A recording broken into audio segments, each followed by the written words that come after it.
교회력으로 따지면 오늘이 한 해의 마지막 주일이라고 할 수 있습니다. 왕이신 그리스도 주일. 아마 생소한 분도 있을 텐데 우리가 교회력, 성서정과 이런 얘기를 하면 그게 뭐지? 무슨 또 다른 달력이 있나? 이렇게 생각하시는 분이 있을지도 모르겠는데 1년 52주를 이제 주어진 본문을 가지고 설교를 하고 3년을 주기로 해서 쭉 순환을 합니다. 그것을 성서정과라고 하는데 이것이 조금 낯설고 딱딱하게 여겨질 수도 있습니다. 그런데 저는 교회력으로 설교하는 것이 참 좋더라고요. 신앙 훈련하는데도 상당히 유익합니다. 원래 그런 취지로 교회력이 만들어졌는데 여러분 태양력은 태양을 중심으로 해서 만든 달력이죠. 지구가 태양을 한 바퀴 돌면 1년이 지나는 건데 교회력은 예수님을 중심으로 해서 만들어진 달력입니다. 그래서 예수님 주위를 한 바퀴 돌면 1년이 지나는 거예요.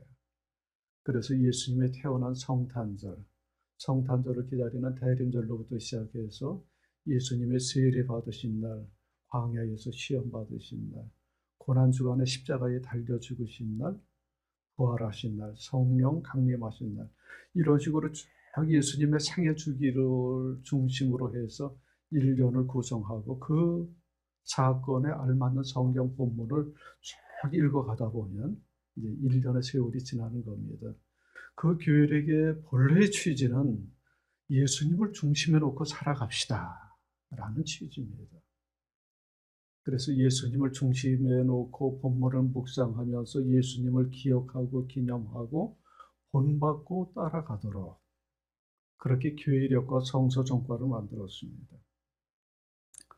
우리가 돌아가신 부모님을 평소에는 생각하지 않지만 부모님의 생일이 되거나 부모님 돌아가신 추도일이 되면 부모님을 다시 한번 떠올리고 기억하지 않습니까? 그래서 부모님으로부터 멀어지지 않도록 하는 것.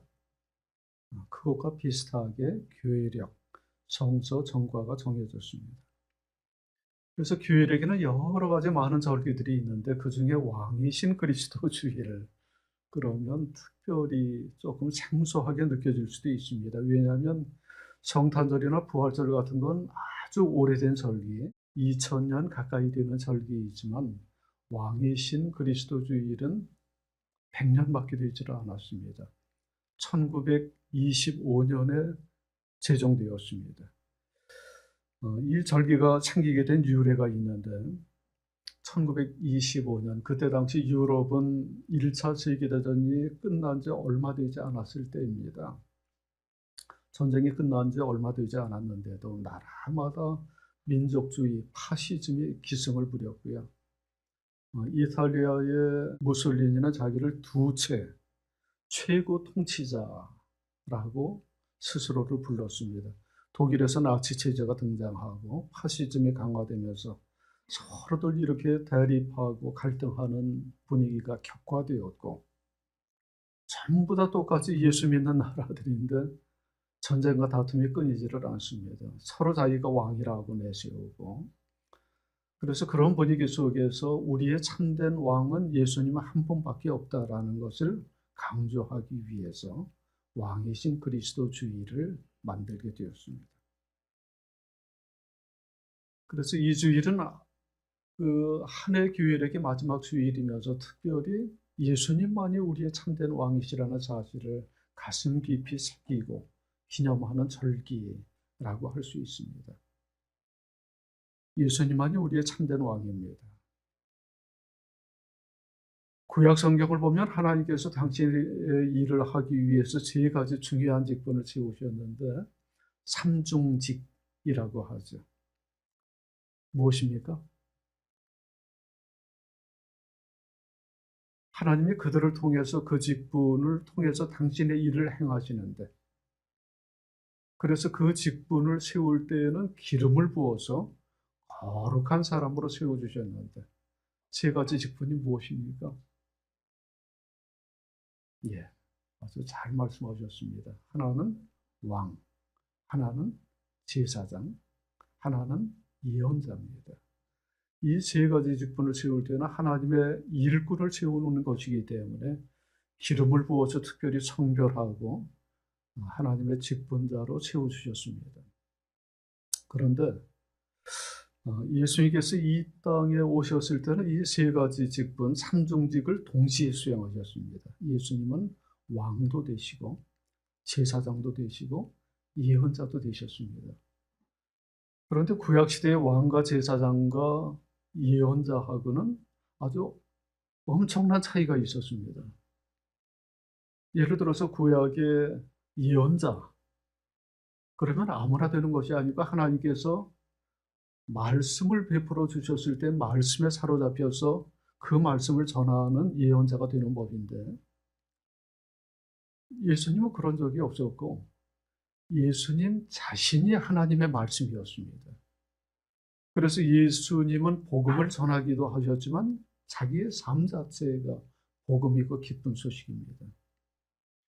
구약시대 제사장도 아주 거룩한 직분입니다. 하나님께서 선택하셔서 그를 하나님과 사람 사이의 중보자로 세워주셨는데, 제사장은 그래서 하나님 앞에 나아갈 때 양이나 소나 그러한 제물을 잡아서 하나님 앞에 드렸잖아요. 그런데 예수님은 그렇게 하지 않았습니다. 자기 자신이 제물이 되셨습니다. 자기 자신을 십자가 제물로 하나님께 바쳤습니다. 구약시대 왕도 특별히 하나님께서 성별하셔서 당신의 일꾼으로 대리 통치자로 세우셨는데, 그런데 예수님은 왕으로서도 구약시대의 왕들과 아주 근본적인 차이가 있었습니다. 구약시대의 왕은 힘과 권력으로 백성을 통치하고 지배했지만 예수님께서는 모든 사람의 종이 되어서 사람들을 섬기고 사랑을 베풀고 봉사했다는 것입니다. 그러니까 예수님은 왕과 제사장과 예언자로서 삼중직을 동시에 수행하셨지만 구약시대의 거룩한 삼중직하고는 비교가 되지 않는 아주 뛰어난 지위를 가지고 하나님의 일을 행하셨습니다.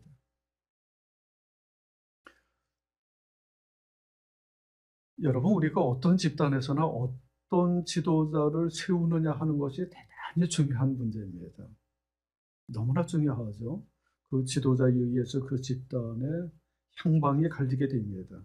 지도자에 따라서 나라가 흥할 수도 있고 망할 수도 있습니다. 한 나라가 망하는 것이 순전히 지도자의 책임이라고만 할 수는 없겠지만 지도자의 잘못 때문에 나라가 무너지는 경우들이 참 많고, 그런 면에서 이제 우리 역사 속에서 한 왕조의 마지막 왕을 보면 대체로 무능하고 무력한 사람들이 많습니다.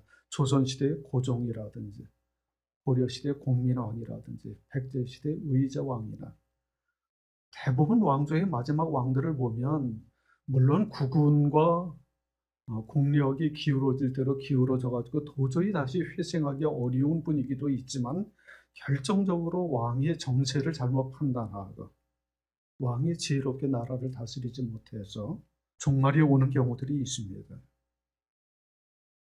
오늘 예레미야 구약 본문의 말씀에 나오는 왕들도 그런 왕들입니다.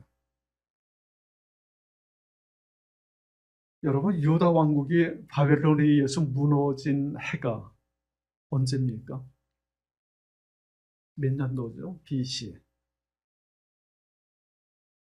586년. 이런 연도 외우는 거 참 힘들죠? 역사 공부하는 게 쉽지 않습니다. 저도 학교 다닐 때 역사 공부하는 것이 너무 힘들고 재미가 없었는데 연도 외우는 것 때문에 사건이나 사람 이름 외우는 것이 너무 힘들었는데, 그래도 성경을 많이 읽는 사람들은 보다가 상식적으로 유다 왕조가 무너진 해는 BC 586년 바벨론에 의해서 무너졌다. 북쪽 이스라엘 왕조는 BC 722년 아수르에 의해서 무너졌다. 그 정도는 이제 기억을 하고 있습니다. 유다 왕조는 BC 586년 바벨론에 의해서 멸망되었고, 멸망될 때 마지막 왕의 이름이 시드기야입니다. 그 정도는 기억해야 하죠. 시드기야 때 나라가 무너질 때 너무나 처참하게 무너졌는데, 그때 무너질 때의 장면을 이제 어떤 사람이 이렇게 그림으로 그렸습니다. 너무 엽기적입니다. 예루살렘 성전이 불타고 성벽이 허물어지고 3년 가까이 바벨론의 포위 공격을 받다가 도저히 견디지 못해서 시드기야 왕이 자기 경호부대를 이끌고 성벽 틈새로 도망을 쳤습니다. 그런데 얼마 가지 못하고 추격해오는 추격대에 의해서 붙잡혔고, 그래서 바벨론 군사들에 의해서 전부 죽임을 당하고 그가 보는 앞에서 그의 아들들도 죽임을 당합니다. 그리고 시드기야 왕의 두 눈을 뽑아서 바벨론까지 포로로 끌고 갑니다. 그리고 다시는 그 나라가 일어나지를 못했습니다. 그때 상황이 얼마나 혼란스럽고 어려웠는지 조금 쉽게 이해하도록 하기 위해서 유다 왕조의 마지막 왕들의 명단을 또 저렇게 정리했습니다. 이것도 역사 공부할 때 대단히 어려운 문제인데, 마지막 4명의 왕의 이름이, 저 4명의 왕 이전의 왕은 요시아라고 상당히 의로운 왕이었습니다. 그런데 요시아 왕이 전쟁에서 전사하고 나서 뒤를 이은 사람이 여호아스, 여호야김, 여호야긴, 시드기야, 그렇게 이어집니다. 이름이 비슷비슷하죠. 발음하기도 쉽지 않습니다. 그런데 이 4명의 왕들 중에 2명의 왕은 재위 기간이 3개월밖에 되질 않았습니다. 석 달 있다 왕위에서 쫓겨난 겁니다. 여호아스는 왕위에 올라갔다가 3개월 만에 애굽에 의해서 폐위되었습니다. 그리고 대신 여호야김을 왕위에 앉혔습니다. 원래 이름은 엘리야김인데 애굽에서 그를 왕으로 세울 때 여호야김이라고 바꿔라, 그래가지고 이름을 바꾸고 왕위에 앉았는데, 여호야김이 죽고 나서 이번에는 여호야긴이 왕위에 올랐습니다. 그런데 그는 바벨론에 의해서 3개월 만에 왕위에서 쫓겨났습니다.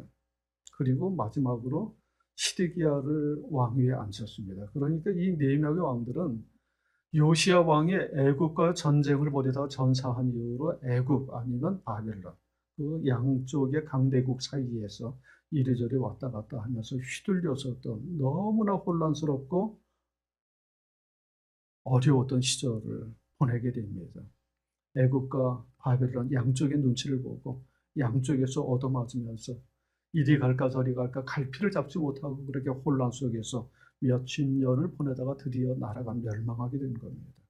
그런데 문제는 오늘 본문에서 강조하는 건데, 그렇게 나라가 혼란스럽고 어지러움에도 불구하고 이 왕들이 정신을 차리지를 못하고 자기의 권력을 이용해서 백성들을 착취 억압하고 자기 배를 불리는데 연연했다는 것입니다. 나라가 망해가는데. 오늘 본문 바로 앞에서 보면 22장에서 그들의 악행에 대해서 이렇게 책망을 합니다. 불의로 궁전을 짓고 불법으로 누각을 쌓으며 동족을 고용하고도 품삯을 주지 않는 너에게 화가 미칠 것이다. 내가 살 집을 넓게 지어야지, 누각도 크게 만들어야지 하면서 집에 창문을 만들어 달고 백향목 판자로 그 집을 단장하고 붉은색을 칠한다. 너의 눈과 마음은 불의한 이익을 탐하는 것과 무지한 사람의 피를 흘리게 하는 것과 백성을 억압하고 착취하는 것에만 쏠려 있다. 예레미야가 그렇게 지적을 합니다. 얼마나 기가 막힌 일입니까? 지금 나라가 무너져가고 백성들이 굶어 죽고 견디다 못해 이리저리 피난을 가고, 그런 가운데에서도 권력을 이용해서 백성들을 착취하고 자기의 배를 불리고 좀 더 좋은 집을 장만하려고 하고 그러면서 세월을 보내는 겁니다. 그래 오늘 예레미야 23장 본문에서도 하나님께서는 예레미야를 통해서 탄식하시면서 지도자들에게 저주를 퍼붓습니다. 오늘 본문의 말씀이 화 있을지어다, 새 번역에서는 저주가 있을지어다, 그렇게 말씀으로 시작합니다. 내 목장의 양떼를 죽이고 흩어버린 목자들아, 너희는 저주를 받아라. 나 주의 말이다. 그러므로 나 주 이스라엘의 하나님의 내 백성을 돌보는 목자들에게 말한다. 너희는 내 양떼를 흩어서 몰아내고 그 양들을 돌보아 주지 아니하였다. 너희의 그 악한 행실을 내가 이제 벌하겠다. 나 주의 말이다. 아멘. 하나님께서 아주 진노하시면서 반드시 그 지도자들, 백성의 목자들을 심판하겠다고 다짐을 합니다. 지도자를 목자라고 비유를 하는데 성경에서는 그렇게 많이 비유를 하죠. 이스라엘 사람들은 그 비유가 아주 생생하게 다가왔을 겁니다. 목축업을 주업으로 하는 사람들이라 늘 양들과 함께 생활을 하고 양들을 돌보는 일을 했기 때문에 목자가 무슨 일을 해야 하는지를 모든 사람이 상식적으로 알고 있었죠. 여러분, 목자가 해야 할 일이 무엇입니까? 목자의 기본적인 임무, 양들을 돌보는 것이죠. 양들을 먹이고 재우고 입히고, 그래서 안전하게 살아가도록 필요한 모든 것을 돌보는 것이 목자의 일입니다. 맹수나 도둑이 침입하면 위험으로부터 보호해주고, 먹을 것을 마련해주고, 쉴 만한 물가, 푸른 초장으로 인도하고, 아픈 곳이 있으면 고쳐주고, 밤에는 쉴 수 있도록 따뜻하게 잠자리를 마련해주고, 그 모든 것이 목자가 해야 할 일이고, 성경에서는 이스라엘 백성들의 지도자를 목자로 비유하면서 그런 역할을 해야만 한다 강조를 합니다. 부활하신 예수님께서 베드로에게 나타나서 네가 나를 사랑하느냐 3번 질문을 던지시죠. 그리고 3번 반복해서 하시는 말씀이 무엇입니까? 네가 나를 사랑하면 내 양을 치라, 내 양을 먹이라. 이 말씀을 3번 반복합니다. 또 예수님께서 선한 목자의 비유를 말씀하시면서 자기가 이 땅에 오신 목적은 내 양들에게 생명을 주고 더 풍성한 생명을 얻게 하려는 것이라고 말씀을 합니다. 풍성한 생명을 누리도록 하는 것, 이것이 목자에게 주어진 가장 중요한 임무라고 할 수 있습니다. 그런데 이스라엘의 목자들이 하나님의 맡겨주신 양떼를 제대로 돌보지 못해서 사방팔방 흩어지게 되었고, 주인 잃은 양들이 되어서 여기저기 도망을 다니게 되었습니다. 아수르로 끌려가고, 애굽으로 끌려가고, 바벨론으로 끌려갑니다. 요즘 팔레스틴이나 시리아나 이런 전쟁이 발생하는 지역에 난민들이 생기잖아요. 그래서 주변 나라 어디든 연고가 조금이라도 있으면 흩어져 도망하는 그 모습 그대로였었고, 그래서 하나님 맡겨주신 그 땅에 남아있는 사람들은 얼마 되지 않고 세계 각지로 전부 흩어져서 도망하게 되었습니다. 하나님께서는 젖과 꿀이 흐르는 가나안 땅을 그네들이 살아갈 거룩한 영토로 허락하시고 기름진 목초지로 삼아서 거기에서 당신의 양떼들이 하나님의 말씀을 쫓아 살아갈 수 있도록 허락하셨는데, 순전히 목자들의 지도자들의 잘못으로 인해서 양들이 거기에서 살아남지를 못하고 사방팔방으로 도망다니게 된 것입니다. 난민으로 포로로 끌려다니고요. 지도자들이 백성들의 안위에는 전혀 관심이 없고 권력을 이용해서 자기 배를 불리는 데에만 관심을 쏟습니다. 이렇게 지도자들을 질타하고 책망하는 말씀을 보면 정말 교회에서 우리 지도자 역할을 하는 사람들, 학생들을 가르치는 교사, 구역장, 특별히 저와 같은 목사들은 정말 이 말씀에 찔리지 않을 수는 없습니다. 제가 은퇴할 때가 다가오니까 특별히 이런 본문의 말씀에 더욱 무겁게 다가옵니다. 내 양떼를 흩어서 몰아내고 돌보지 않았다. 내 양떼를 흩어서 몰아내고 돌보지 않았다라는 말씀이 바로 저한테 주시는 하나님의 말씀이다 라는 생각을 떨칠 수가 없습니다. 제가 목회를 하면서 때로는 교인들 중에서 교회를 떠나기도 하고 신앙을 떠나기도 하고, 그래서 이 세상에 흩어져서 방황하고 있는 사람들을 생각하면 이거는 순전히 내 책임이고 언젠가는 하나님께서 나에게 책임을 물을 것이다 라는 자책을 떨쳐버릴 수는 없습니다. 내가 왜 그랬을까? 왜 제대로 돌보지 못했을까? 그런 생각이 들지 않을 수는 없습니다. 양떼에게 문제가 생기면 누가 뭐라고 해도 지도자의 책임이고 목자의 책임입니다.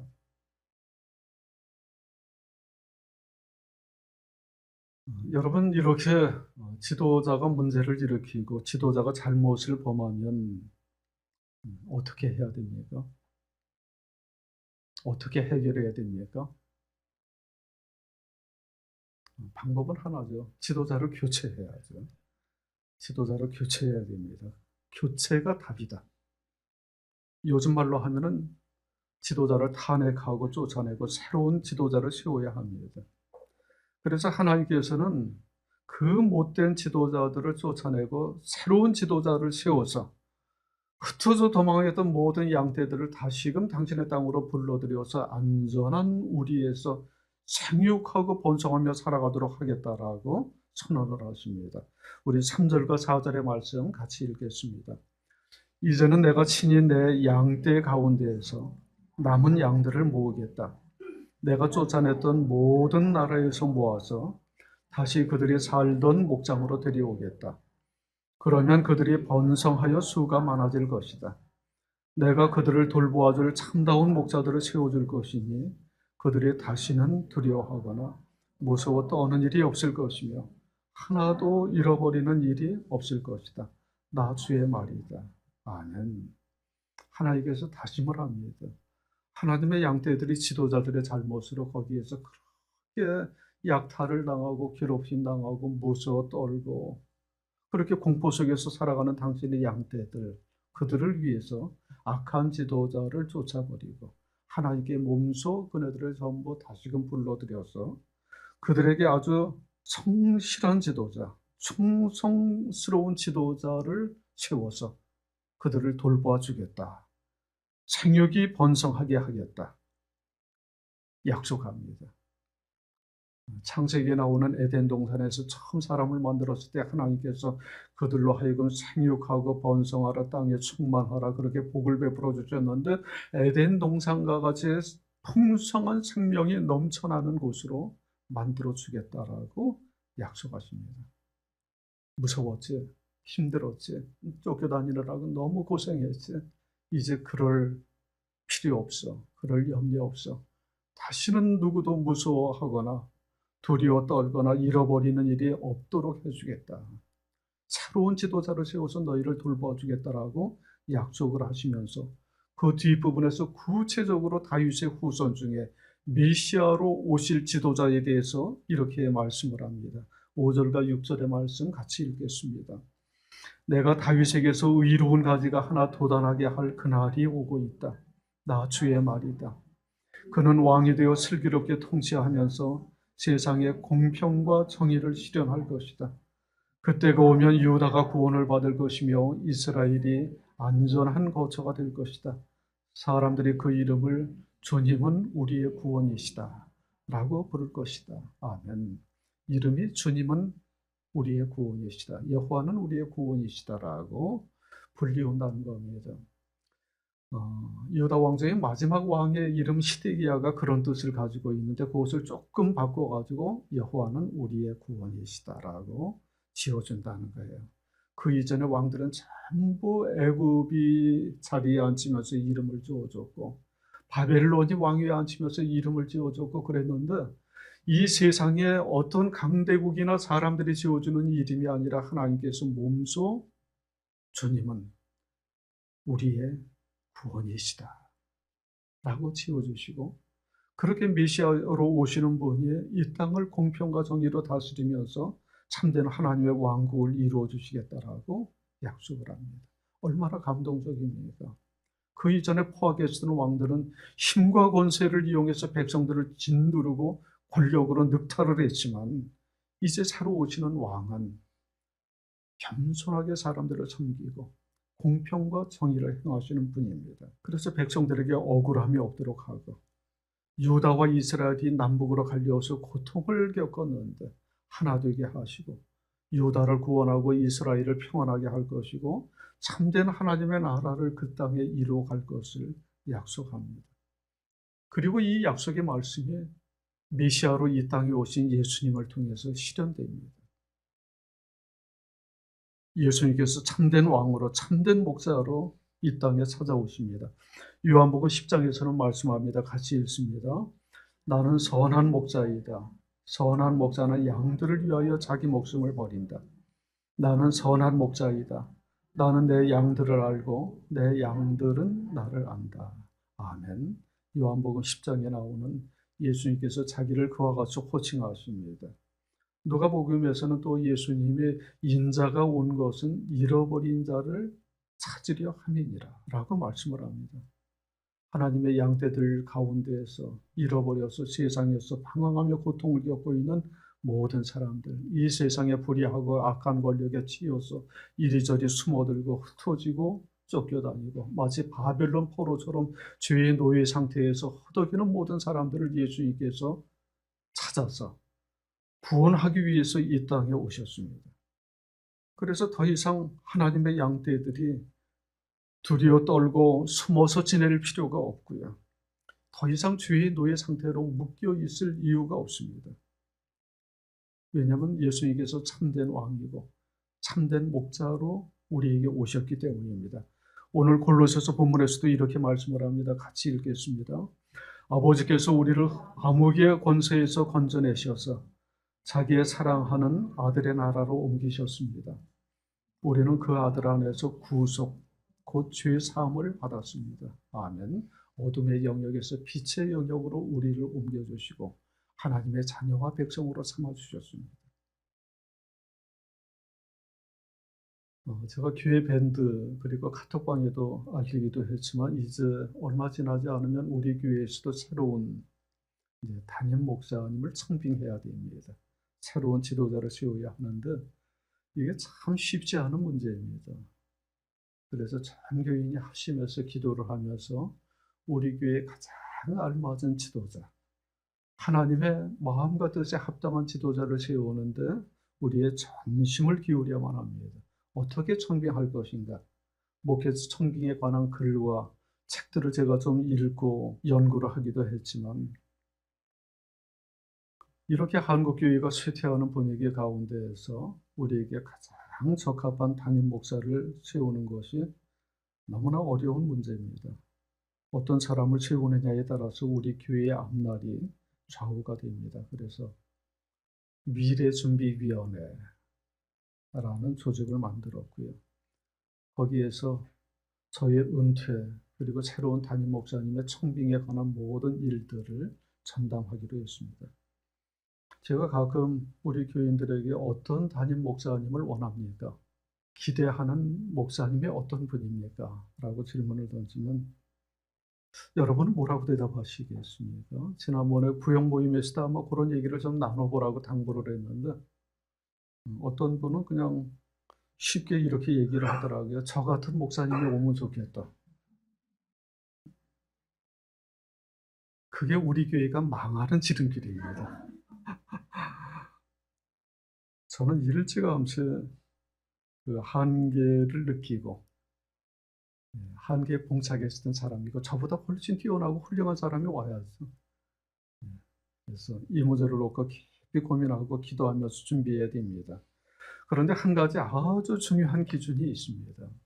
우리가 흔히 그 목사를 목자로 부르기도 하고 이렇게 구역 모임을 목장 모임으로 하는 데에서는 목자라고 칭하기도 하고 목사, 목자 다 비슷한 의미로 사용을 하는데 엄밀하게 성경에서 목자는 예수님 한 분밖에 없습니다. 예수님 한 분만이 우리의 참된 목자이고 이렇게 교역자들은 그 목자를 도와서 목자 대신 주님을 잘 따라가도록 이끌어주는 사람이라고 얘기를 할 수 있습니다.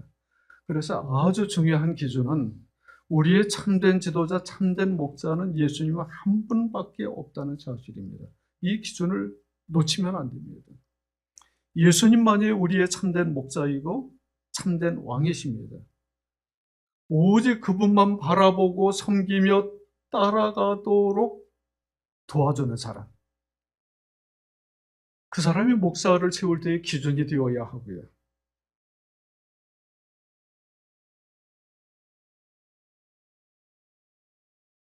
이제는 더 이상 우리가 누가 우리의 목자냐, 누가 우리의 지도자냐, 누가 우리의 왕이 될 것이냐, 그런 문제로 고민해서는 안 됩니다. 오직 우리의 참된 왕이요 참된 목자는 예수님 한 분입니다. 그분만 바라보고 따라가고 그분을 따라갈 수 있도록 도와주고 이끌어주는 사람이 당연히 교회에서 섬기는 목사, 구역장, 교사들이 되어야만 합니다. 세상에서 아무리 힘과 권세를 자랑하고 지혜가 뛰어나고 탁월한 사상과 철학을 가지고 있다고 할지라도 우리가 진정으로 따라야 될 분은 우리의 참된 왕, 참된 목자 되신 예수님 한 분밖에 없습니다. 예수님은 우리의 알파와 오메가, 시작과 끝입니다. 그래서 골로새서 1장 본문에서도 이렇게 예수님을 찬양합니다. 만물이 그분 안에서 창조되었습니다. 하늘에 있는 것들과 땅에 있는 것들, 보이는 것들과 보이지 않는 것들, 왕권이나 주권이나 권력이나 권세나 할 것 없이 모든 것이 그분으로 말미암아 창조되었고 그분을 위해서 창조되었습니다. 그분은 만물보다 먼저 계시고 만물은 그분 안에서 존속합니다. 아멘. 예수님만이 우리의 참된 왕이고 참된 목자입니다. 지난 한 해도 오직 예수님 한 분 바라보고 지금까지 따라온 것처럼 앞으로도 참된 왕 대신 주님만 바라보고 주님의 음성만 듣고 따라갈 수 있는 저와 여러분이 될 수 있기를 간절히 원합니다.